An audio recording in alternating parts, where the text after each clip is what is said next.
جو شہدا ہے اس کی عظیم قربانیوں کو زبردست خراج تحسین بھی پیش کیا گیا۔ فورم نے 9 مئی کے یوم سیاہ کے واقعات کی سخت ترین الفاظ میں مذمت کرتے ہوئے اپنے اس پختہ عزم کا اعادہ کیا کہ شہدا کی یادگاروں، جناح ہاؤس اور فوجی تنصیبات پر حملہ کرنے والوں کو پاکستانی آرمی ایکٹ اور آفیشل سیکرٹ ایکٹ کے تحت یقینی طور پر جلد از جلد انصاف کے کٹہرے میں لایا جائے گا۔ اور اس موقع پر آرمی چیف نے کہا کہ کثرت سے جمع کیے گئے ناقابل تردید شواہد کو نہ جھٹلایا اور نہ ہی بگاڑا جا سکتا ہے، جبکہ بگاڑ پیدا کرنے کی تمام تر کوششیں اور فرضی انسانی حقوق کی خلاف ورزیوں کے پیچھے پناہ لینے کی تمام تر کوششیں بے سود ہیں۔ یعنی کہ آج لاؤڈ اینڈ کلیئر پیغام دے دیا گیا ہے ان تمام لوگوں کو جو شاید یہ کوشش بھی کر رہے تھے کہ جی کسی طرح سے اف اینڈ بٹس کے تحت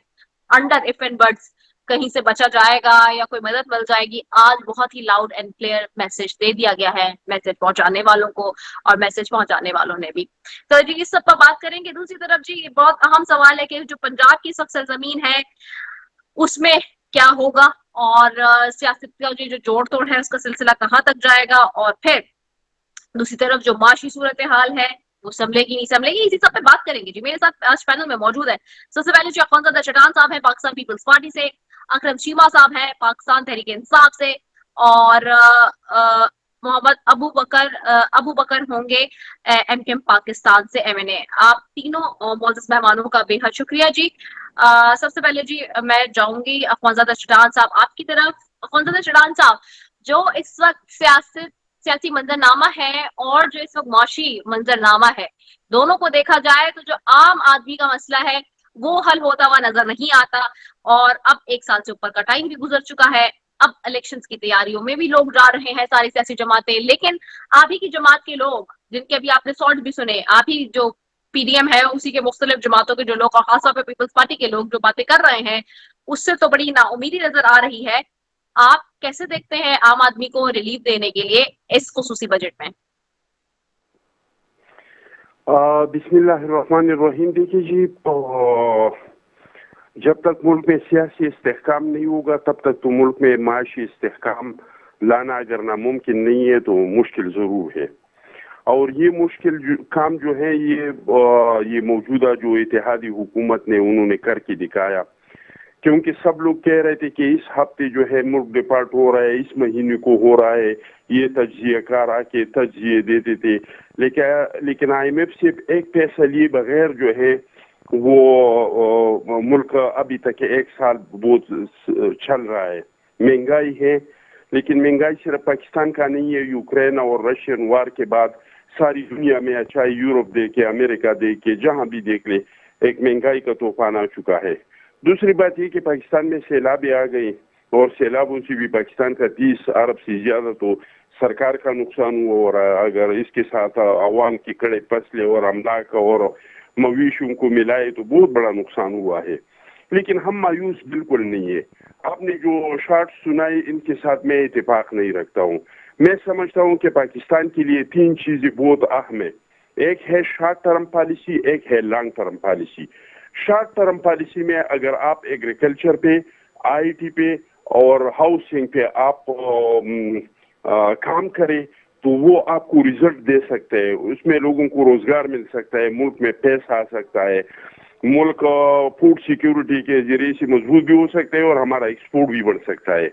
دوسرا لانگ ٹرم جو پالیسی ہے وہ ہے ہمارا پاکستان کا، بلکہ پاکستان کی نئی تمام جو شنگھائی تعاون کانفرنس کے ممالک ہے وہ پالیسی ہے انٹیگریشن ساؤتھ ایشیا اور سینٹرل ایشیا۔ میں سمجھتا ہوں کہ یہ جو پالیسی شروع ہو جائیں گی یہ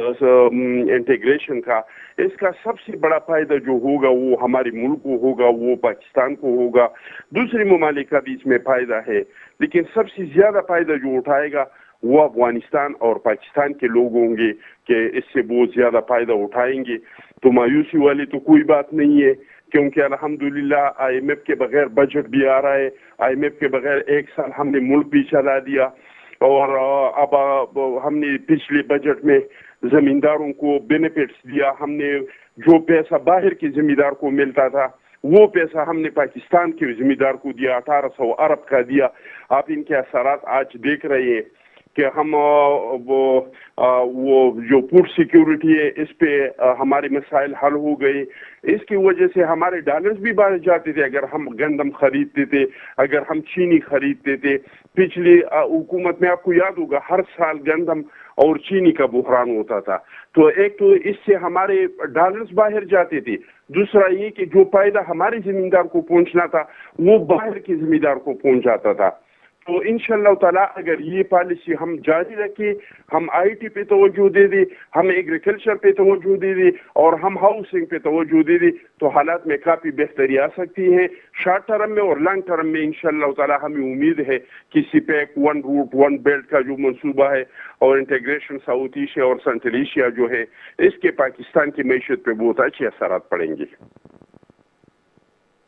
رائٹ, ٹھیک ہو گیا ہے. میں آپ کی طرف بھی آؤں گی. ابو بکر صاحب, آپ کو آواز آ رہی ہے میری؟ جی آ رہی ہے. اچھا, اور ابو بکر صاحب سوال اٹس سیم. ایک تو دیکھیں ہمارے پاس سیاسی تو بہت سارے چیلنجز ہیں ہی, اور میں اس پہ بھی آپ کی ذرا کراچی کے حوالے سے بھی بات کروں گی, لیکن ایک ایشو جو معاشی ہمارے پاس بحران ہے اس میں ساری سیاسی جماعتیں, عوام کا یہ عمومی رائے ہے اور مختلف سیاسی جماعتیں جو کہ اس وقت حکومت میں ہیں وہ بھی کہہ رہی ہیں کہ جی, اور جو معاشی اس وقت تجزیہ کار جو بجٹ کے حوالے سے پیش گوئیاں کر رہا ہے اس میں عام آدمی کو ریلیف دکھائی نہیں دیتا. آپ لوگوں کے بقول جب آپ نے ماضی کی حکومت چھوڑی اور پی ٹی آئی کی حکومت چھوڑ کے اس موجودہ حکومت کا ساتھ بنے, تو آپ نے کہا اس کی سب سے بڑی اہم وجہ یہ تھی کہ جی عوام کو ریلیف نہیں مل رہا, خاص طور پہ کراچی میں ہم دیکھ لیں اور ہر طرف دیکھ لیں, لیکن سچویشن از دا سیم. تو اگر معاشی صورتحال بہتر نہیں ہوتی تو پھر آپ لوگوں نے بھی اب الیکشن کنٹیسٹ کرنے ہیں, حلقوں میں جا کے کیا کہیں گے عوام کو؟ جی بہت بہت شکریہ آپ کا. دیکھیں, معاشی بحران جو اس وقت ملک میں ہے, یہ حقیقت ہے کہ جب تک ملک میں سیاسی بحران کا خاتمہ نہیں ہوتا اور پولیٹیکل اسٹیبلٹی نہیں آتی, اس وقت تک کوئی بھی سرمایہ دار آپ کے ملک میں سرمایہ کاری کرنے کے لیے تیار نہیں ہوتا. بہت سارے سرمایہ دار جو آئے, لیکن آپ ہمارے ملک میں بدقسمتی سے جو پچھلے ایک سال سے سلسلہ جاری ہے جس کی وجہ سے پولیٹیکل اسٹیبلٹی نہیں آ پا رہی, لیکن اس کے باوجود میں سمجھتا ہوں آج ہماری جماعت نے ایک پریس کانفرنس کیا ہے پری بجٹ, اور اس کے اندر جو آپ بات کر رہی ہیں عام لوگوں کی, وہ تمام چیزیں, کیونکہ ہماری جماعت کا تعلق ہی عام لوگوں سے ہے اور لوور مڈل کلاس سے نکل کر یہ جماعت بنی ہے. تو ہمیں جتنا ادراک اور احساس اپنے غریب لوگوں کا یا مڈل کلاس کے لوگوں کا ہے, شاید کسی کو اس طرح سے نہیں ہو سکتا. میں یہ نہیں کہہ رہا کہ کسی کو نہیں ہے, لیکن چونکہ ہمارا تعلق, ہمارے M N As M P As زیادہ تر 80% 90% لوگ جو ہیں وہ اسی گراس روٹ کے لوگ ہیں. تو آج ہی فاروق ستار بھائی نے پری بجٹ ایک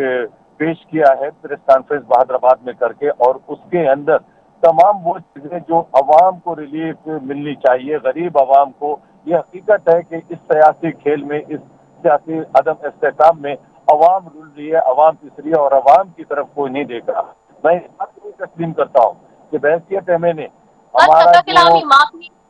معافی سر, یہ پوچھا تھا بالکل کیا ہے انہوں نے, آج فاروق بھائی نے کیا پری بجٹ کے حوالے سے پیج بھی کیا, لیکن کیا اس کی سنوائی ہے؟ کیا حکومت میں اس کی ریئلائزیشن ہے؟ کیا وزیر اعظم صاحب, کیا وزیر خزانہ صاحب, کیونکہ دیکھیے پچھلے ہفتے پیپلز پارٹی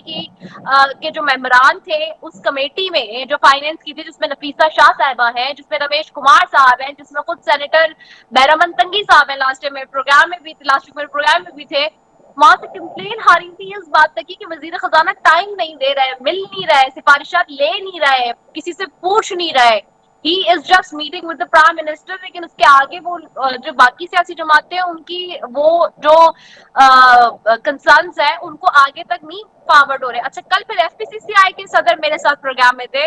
وہ بھی جو باتیں جس طرح سے جس پیس میں کر رہے تھے, ڈسپائٹ اس کے چیز ان دنوں تو کوارڈینیشن ہے اور بہت زیادہ آپس میں میٹنگز ہو رہی ہوں گی, وہ بھی سارے میرے پروگرام کے توسط سے پیش کر رہے تھے سارے پوائنٹرز اور وہ ساری سفارشات جو وہ چاہتے ہیں وزیر خزانہ وزیر اعظم تک پہنچانا. تو یہ ساری چیزیں یہاں تو ہو رہی ہیں پروگرامز میں, بٹ کیا یہ آگے جا رہی ہیں؟ کیا آپ لوگوں کی بات آگے سنی جا رہی ہے؟ کیا اس پہ کوئی عمل ہو رہا ہے پریکٹیکلی؟ جی میں آپ کی انفارمیشن کے لیے بتا دوں کہ کل ہی ہمارے کنوینئر خالد مقبول بھائی پرائم منسٹر سے ملے ہیں, اور گئے تھے منسٹر سے ملے ہیں, اور وہ تمام چیزیں جو عوام سے ریلیٹڈ ہیں چاہے وہ ترقیاتی کام ہو، چاہے وہ لوگوں کے روزگار کے حوالے سے ہو، چاہے کراچی خاص طور پہ پانی کے مسائل. پچھلے دنوں پرائم منسٹر صاحب آئے تھے اور ہمیں خوشی ہے کہ پرائم منسٹر صاحب نے اس سے بڑی دلچسپی کے ساتھ اور بہت کنوکشن کے ساتھ انہوں نے اسحاق ڈار صاحب کو یہ ہدایت کی ہے کہ 2024 کے اندر یہ پانی کا کراچی کا مسئلہ حل ہو جانا چاہیے. جہاں تک ہے مہنگائی کا، ظاہر سی بات ہے کہ اس وقت آئی ایم ایف کے جو قرضے ہیں، آئی ایم ایف کا جو پریشر ہے، پچھلے دنوں صرف میں نے تقریر کی تھی اسمبلی کے اندر اور کہا تھا، پرائم منسٹر سے ریکویسٹ کی تھی کہ پیٹرول کی قیمتوں میں اضافہ ہو رہا ہے تو کم از کم موٹر سائیکل اور رکشہ چلانے والے جو غریب لوگ ہیں ان کو کم از کم سبسڈیز دے دیں، اس لیے کہ جو کروڑوں روپے کمانے والے ہیں ان کو بھی اسی قیمت پہ پیٹرول ملتا ہے، گروسری ملتی ہے، اور جو ایک رکشہ چلا کر یا بائکیں چلا کر اپنے خاندان کی کفالت کرتا ہے، آپ پیٹرول اس کو بھی اسی قیمت پہ دے رہے ہوتے ہیں، تو اس کو تو کم از کم کوئی ایسا میکینزم انہوں نے اعلان کیا. پرائم منسٹر کا اعلان ہوا کہ ہم موٹر سائیکل، رکشہ اور غریب طبقے سے تعلق رکھنے والوں کا سر وہ صرف اعلان تک ہی رہ گیا لیکن تھا، کیا ہوا؟ عملاً نہیں ہوا اس پہ کچھ. لیکن ہوا کیوں نہیں ہوا، یہی میں آپ کو بتانا چاہ رہا ہوں. میری پرائم منسٹر کے ساتھ ایک میٹنگ ہوئی جس میں ہم تمام سیاسی جماعت کے ایک نمائندے بیٹھے تھے اور میں نے اس بات کی طرف انڈیکیشن کیا کہ آپ نے لیکن آئی ایم ایف کی طرف سے پھر پریشر آ گیا اور آئی ایم ایف نے سوال کر لیا کہ آپ نے یہ سبسڈیز دینے کے لیے کس سے اجازت لی. تو بہت سی چیزیں ایسی ہیں کہ حکومت کرنا چاہ رہی ہے، لیکن چونکہ I M F, world bank کے آپ مقروض ہیں اور ان کی شرائط ماننے پہ آپ مجبور ہوتے ہیں، تو بہت ساری چیز چاہنے کے باوجود آپ نہیں. لیکن اس بجٹ میں انشاءاللہ تعالی میں سمجھتا ہوں بڑا پر امید ہوں کہ یہ جو بجٹ آئے گا بہت ساری سختیوں کے باوجود، اکنامک پریشانیوں کے باوجود آپ دیکھیں گی کہ ریلیف ملتا ہوا لوگوں کو نظر آئے گا. ہم نے تو اس کے اوپر بات کی ہے کہ آپ ایسے مواقع پر I just wanted to add one thing in it. تو پھر ابھی تو ہم آئی ایم ایف کے پروگرام میں جا نہیں رہے، تو وہ پھر جو اعلان ہوا تھا اس کا مطلب ہے کہ اس بجٹ میں اس کے اوپر عملاً کوئی اقدام ہوگا. نہیں ہوگا. آپ دیکھیں کہ انشاءاللہ تعالی آپ کو نظر آئے گا کہ قیمتوں میں ابھی پیٹرول کی قیمت میں بھی کمی کی گئی نا، اور فوڈ کے حوالے سے یہ حقیقت ہے کہ ہمارے جو بڑے جاگیردار ہیں، آپ کراچی، پاکستان جو ہے ایک پاکستان کہلاتا ہے زرعی ملک. ہمارا جو ملک ہے وہ زرعی ملک ہے، لیکن پاکستان سے بہت حجم میں چھوٹا یورپ کے ایسے کنٹریز ہیں جو آج پاکستان، جو دنیا میں آج بہترین فوڈ سپلائی کے حوالے سے پہچانے جاتے ہیں. ہمارے یہاں اس طرح سے نئی توجہ دی گئی، زمینوں سے جو فصل اگاتے ہیں 2 فصل لے لیا یہ کافی ہے. دنیا میں 5 فصل ایک سال میں لیا جا رہا ہے، 6 فصل لیا جا رہا ہے، لیکن ہمارے یہاں چونکہ جدید ٹیکنالوجی کو استعمال نہیں کیا جا رہا، ہائیبرڈ کو استعمال نہیں کیا جا رہا، اب اس طرف توجہ دی جا رہی ہے، اب اس طرف پیسے رکھے جا رہے ہیں فنڈز کے اندر. تو انشاءاللہ تعالی پاکستان اس وقت فوڈ سیکورٹی کے حوالے سے بھی ایک چیلنج ہے. سیلاب کے حوالے سے جیسے چٹان صاحب نے کہا، اس میں کوئی شک نہیں کہ میں تو اپنی زندگی میں اتنا بڑا سیلاب کے حوالے سے ڈیزاسٹر اپنی زندگی میں نے نہیں دیکھا کہ پورا سندھ، تقریباً رورل سندھ تباہ ہو گیا. اب ان کو ریہیبلیٹیٹ کرنا، ان کے حوالے سے ان کو دوبارہ آباد کرنا، تو یہ تمام چیلنجز کا سامنا اس حکومت کو کرنا پڑ رہا ہے. لیکن اس کے باوجود میں سمجھتا ہوں کہ آنے والا بجٹ انشاءاللہ تعالی آپ دیکھیں گے کہ جو پچھلے 1 سال میں جو پریشانیاں تھیں سیاسی طور پہ، جو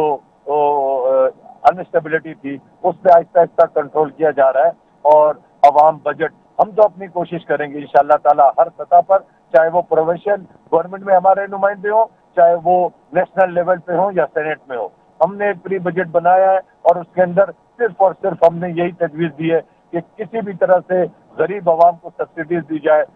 جو لوگ روزگار پہ ہیں وہ فیڈرل گورنمنٹ سر کے ہوں، بالکل بنایا ہوگا، لیکن معذرت کے ساتھ سر اضافہ آپ کیا لوگ جائے. سارے اتنے لمبے چوڑے بجٹس تو بناتے، فگرز بناتے، لیکن معذرت کے ساتھ سر جو عام آدمی اس تک وہ ریلیف نہیں پہنچ رہا. اور جو پرائس میکینزم ہے بیسکلی وہ تو صوبوں کا کام ہے. اب عوام تو اس بات سے جو لمبے لمبے فگرز اور بجٹ کی باتیں اس کے کو نہیں انڈرسٹینڈ کرتا. ایک کامن آدمی جس کی 25,000 تنخواہ ہے، جس کی 30,000 روپے تنخواہ ہے، جس کی 20,000 روپے تنخواہ ہے،